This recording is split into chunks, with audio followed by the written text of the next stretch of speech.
Bom dia, hoje é sexta-feira, dia 27 de outubro de 2023. Eu sou Sebastião Garcia e o Jornal do Empreendedor, primeira edição, está no ar. O otimismo do comerciante é o menor desde janeiro. Índice caiu 3% em outubro, mas segue na zona de satisfação. Evento Mulheres Globais e-commerce como estratégia de expansão reúne especialistas em comércio exterior e negócios internacionais. E vamos tratar da logística para a Black Friday de sucesso. Tudo isso você confere agora no Jornal do Empreendedor, primeira edição.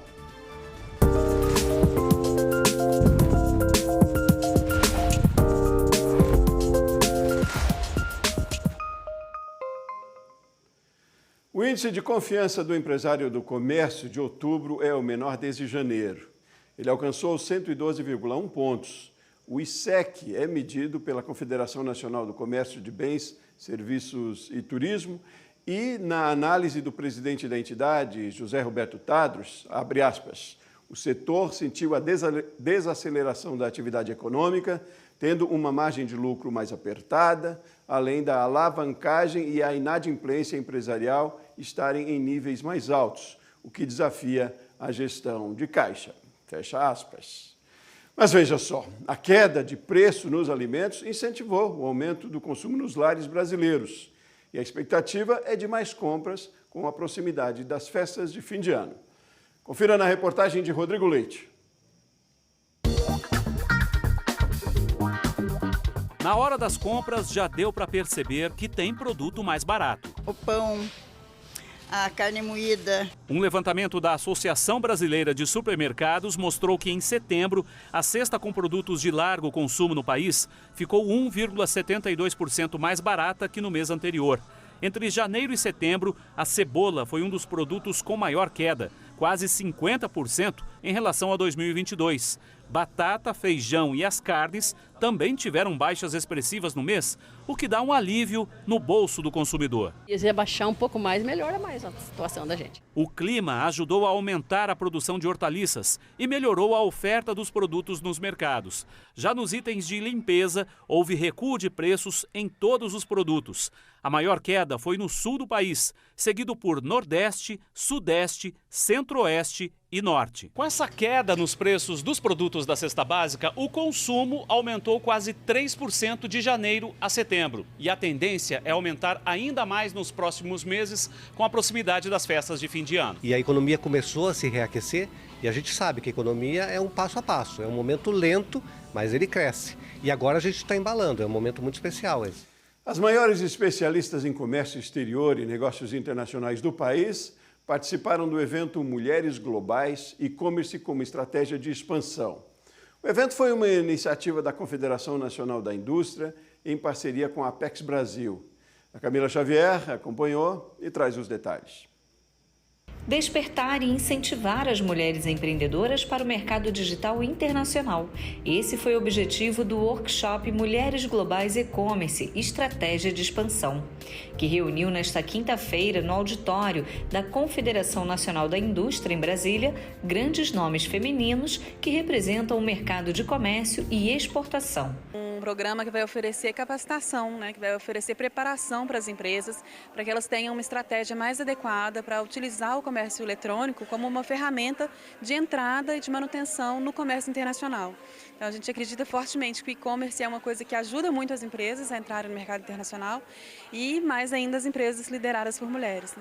Na abertura, um panorama sobre a importância das mulheres estarem à frente dos seus negócios e aproveitar as oportunidades do mercado para exportar seus produtos e serviços. Temos o desafio de aumentar a participação feminina no setor da indústria, mas porque é comprovado que a maior atuação das mulheres na economia impacta como um todo, uma vez que há uma correlação direta, maior produtividade econômica da mulher e maior crescimento de um país. O comércio exterior é extremamente benéfico para as empresas e para a sociedade em geral, em termos de geração de empregos, de pagamento de melhores salários, de promoção de empregos mais qualificados. Então, do ponto de vista do Ministério, formação de políticas públicas, a gente sabe que é interessante promover o comércio exterior E a gente, com um estudo recente, chegou ao número de que apenas 14% das empresas que exportam são lideradas por mulheres. Então, existe aí um gap, né, que a gente pretende preencher, ou pelo menos diminuir no futuro próximo, promovendo a maior participação de mulheres no comércio internacional. Durante 2 painéis e um talk show, elas compartilharam informações e insights sobre questões de gênero, estratégias de expansão, e-commerce e engajamento digital. Nós trabalhamos muito com esse empoderamento, essa capacitação e essa abertura de novas oportunidades de negócio. Então, em parceria com a CNI, com a Apex e todas as redes de mulheres, nós vamos trabalhar exatamente para que hajam novas oportunidades, né, para as empresárias, empreendedoras brasileiras, que elas entendam as necessidades dos mercados internacionais e encontrem oportunidades para seus produtos e serviços. Nós temos uma indústria capaz, uma indústria preparada. É claro que a gente pode investir mais em inovação, em bons serviços, né, em produtos de qualidade e levar a brasilidade, a inovação que nós temos nos nossos produtos e serviços, a sustentabilidade que é inerente ao nosso país.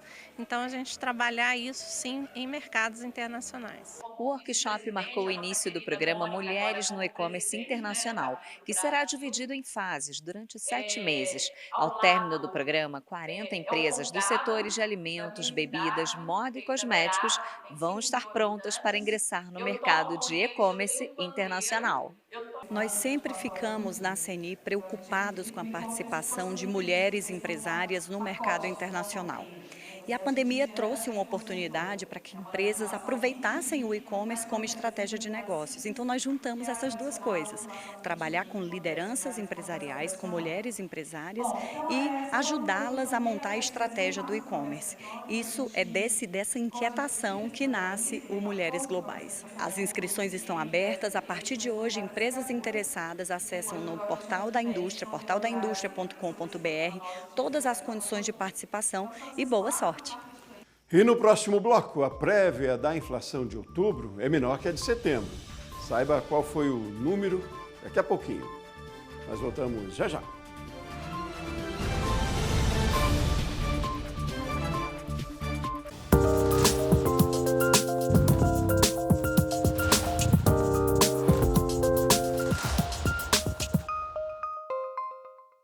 Sete e 40 agora, pelo horário de Brasília, e nós estamos de volta e ao vivo com o Jornal do Empreendedor, primeira edição.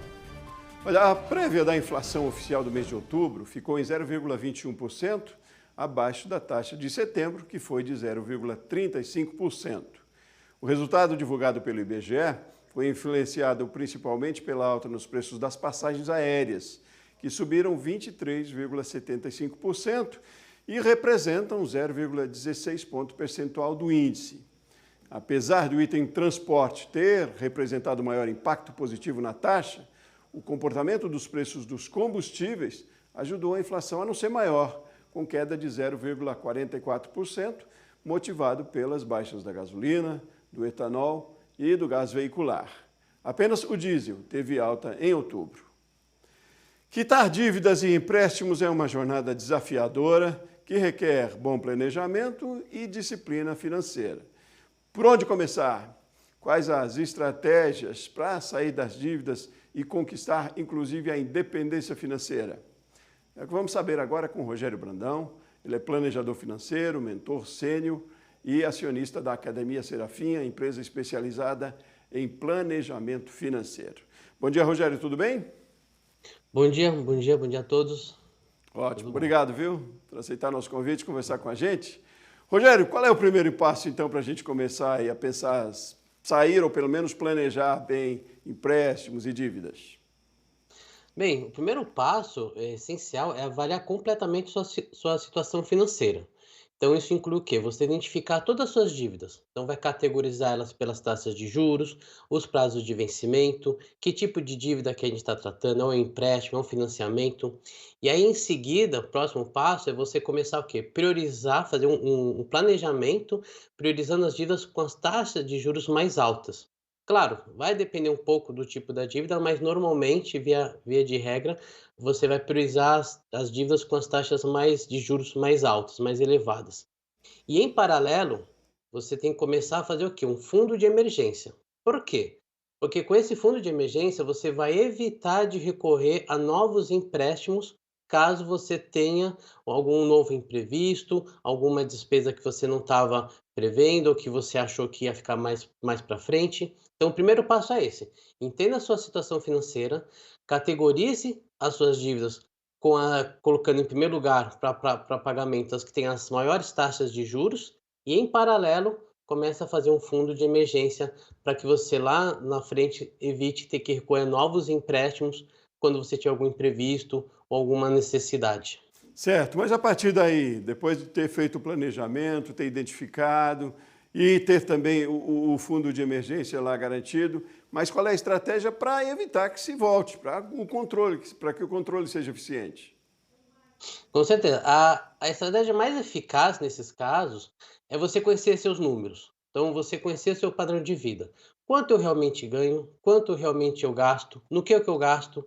Começar a criar, né, separar suas dívidas naquelas despesas que a gente aqui na Serafim, a gente chama de despesas obrigatórias e despesas não obrigatórias. Despesas obrigatórias, Sebastião, são aquelas que a gente precisa para nossa sobrevivência. É a conta de água, de luz, é o condomínio. Essas são despesas que eu realmente preciso dar um jeito de pagar.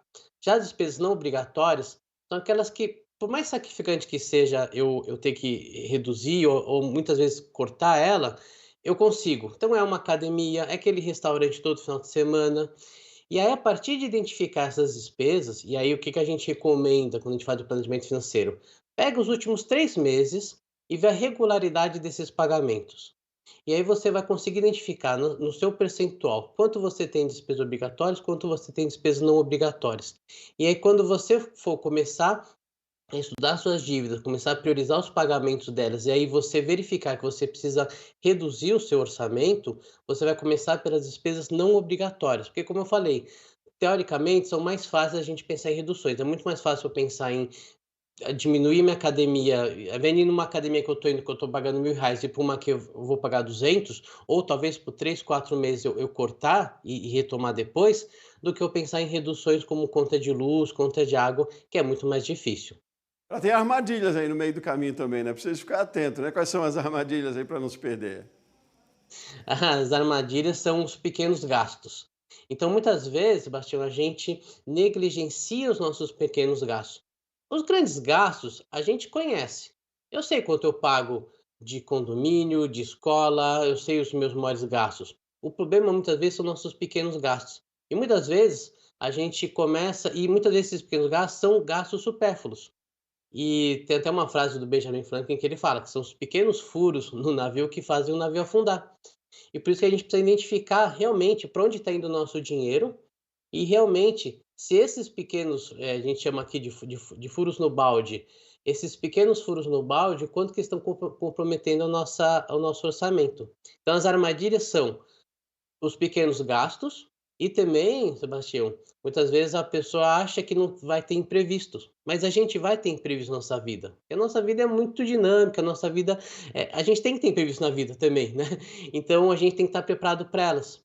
Por isso que fazer uma reserva financeira é vital para que a pessoa nunca fique tomando empréstimo. Você teve um imprevisto, você acabou gastando um pouco mais em determinado mês, sem problema. Se eu tenho uma reserva de financeira, não tem problema, eu vou lá, utilizo, no mês seguinte eu tento repor. Então, essas armadilhas que a gente tem que ficar muito atento. O bom de tudo isso é a independência que se conquista, né, Rogério? E é bom até para o psicológico da gente, né? Que fica mais tranquilo também, não é? Afinal das contas, tem Verdade. mais do que um elemento aí, um fator aí de positividade, né? Verdade, verdade. Muito importante quando a gente trabalha, quando você começa a fazer um diagnóstico financeiro da sua vida financeira, você começa a ter clareza dos seus números e você começa a entender realmente como o seu orçamento é formado. E veja, uma coisa que eu falo, Sebastião, você não precisa fazer isso todo santo mês. É igual o check-up, a gente não faz todo mês, mas a gente faz todo ano. Então, todo ano, para um pouco, analisa seu orçamento. Onde realmente está indo meu dinheiro? No que realmente estou gastando? E aí vem aquelas perguntas, né, que a gente ouve muito na educação financeira. Eu preciso comprar aquilo, eu poderia pagar à vista, ou uma pergunta também que eu faço muito, né, quando a gente faz o planejamento financeiro, eu deveria comprar aquilo? Eu deveria ter esse tipo de gasto? E quando você pergunta se deveria, você abre um leque para entender a sua vida financeira, não só no curto prazo, mas no longo prazo. E muitas vezes, decisões que a gente está tomando agora, a gente não está vendo o quanto que elas vão impactar lá na frente.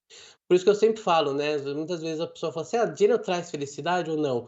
Olha, eu te garanto uma coisa, planejamento financeiro te traz felicidade. Você fazer um diagnóstico, você se planejar, com certeza você vai ter muito mais tranquilidade na sua vida financeira. E lá na frente, como você bem falou, você vai adquirir sua independência financeira. Você vai acumular um valor X e esse valor vai pagar todos os seus custos. Aí você não vai precisar depender de ninguém, vai ter muito mais tranquilidade para tocar um projeto, para trabalhar.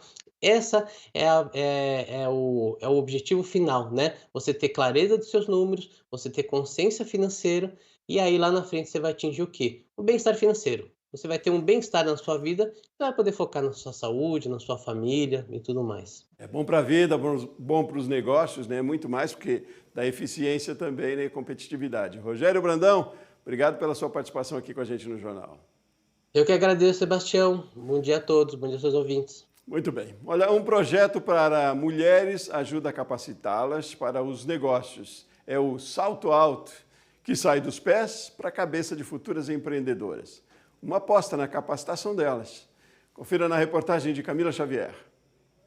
Esse é o primeiro projeto Salto Alto que acontece, voltado 100% para mulheres.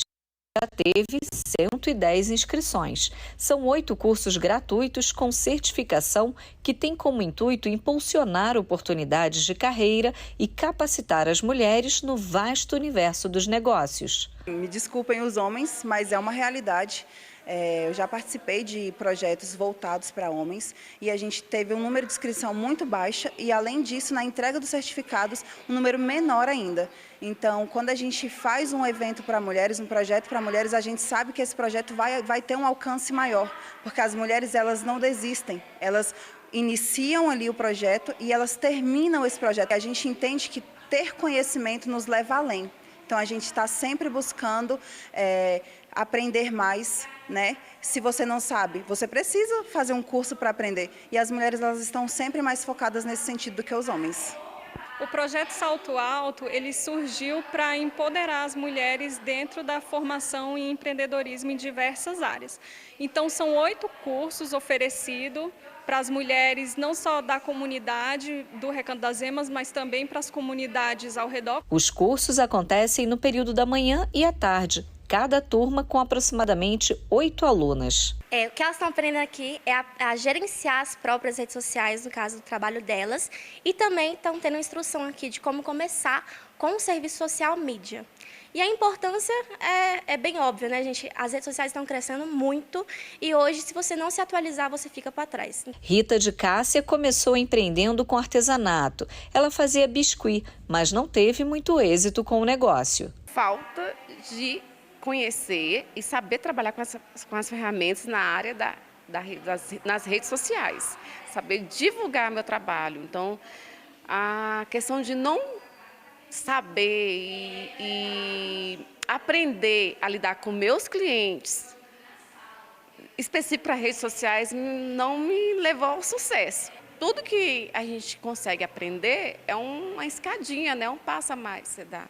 Então, sim, eu creio que eu vou sair daqui com mais informação e colocar em prática tudo que eu vou aprender. O conhecimento que elas recebem aqui em sala de aula vai além. No sábado, último dia dessa primeira etapa dos cursos, elas vão ter a oportunidade de acompanhar 3 palestras fundamentais para quem quer empreender. Negociações estratégicas, elaboração e gestão de projetos e inovação empresarial. As palestras são abertas para todas as mulheres, não somente para as mulheres que participaram do curso. Então, quem não teve a oportunidade de vir durante a semana participar das aulas, pode ainda ter a oportunidade de assistir a 3 palestras incríveis que vão ser no sábado, voltada ao empreendedorismo. Não é necessário fazer inscrição, é gratuito, é só vir ao espaço às 14 horas aqui no polo da UNB do Recanto das Emas e participar. A gente tem tantos trabalhos com projetos de que é de captação, de capacitação para alunos, mas também temos projetos na área cultural. Todos os projetos é sempre pensado nessa área social, onde não tem tanta visibilidade, onde não tem tanto acesso, e a gente tenta trazer o acesso pelo Instituto, juntamente com os parlamentares que vêm apoiando o nosso trabalho. Falta menos de um mês para Black Friday e a cada dia aumenta a expectativa do comércio em lucrar mais com a data, não é? Mas para garantir uma boa experiência ao consumidor e aumentar as vendas, é preciso investir também em logística. Assunto para a nossa conversa agora com Lucas Alves Silva, gerente de vendas Brasil da Mappling, empresa que trabalha com sistema de nuvem. Bom dia, Lucas, tudo bem?